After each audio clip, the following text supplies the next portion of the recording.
Alam mo ba kung sino ang mga deportadong Bulakenyo na ang isa ay kasama ni Jose Rizal sa propaganda sa Europa na namuno sa pag-aalsa sa Palawan noong taong 1896? Ang kasagutan ay si Damaso Ponce at Ceferino Aldaba. Noong ika-23 ng Setyembre taong 1896, mabilis na sumanib ang 53 deportadong dala ng barkong Alava sa mga dati ng bilanggo.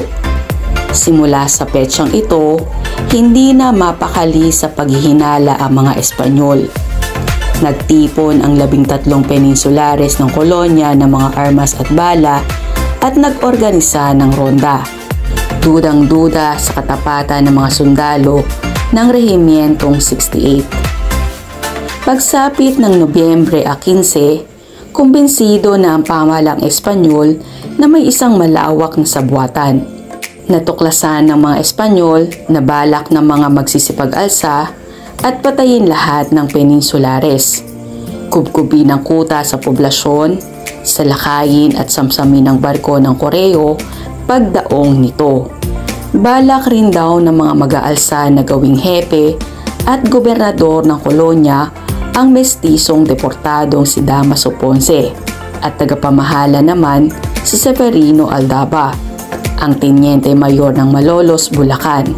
Ipinatapon dahil mason noong ika-25 ng Mayo taong 1895 sa Puerto Princesa. Samantala, higit na matagumpay ang nangyari sa Balabac. Nag-alsa noong ika-20 ng Nobyembre taong 1897 ang katutubong destakamento at pinalaya ang mga deportado. Parang buhawi nilang sinalakay ang simbahan at kasama ang ilang Muslim. Pinagpapaslang ang mga Espanyol na nasa loob nito. Kasama ang gobernador, hinilera ang mga bangkay sa kalye at binutas ang tangke ng tubig at saka sinindihan ng mga gusaling sa gisag ng kapangyarihang Espanyol.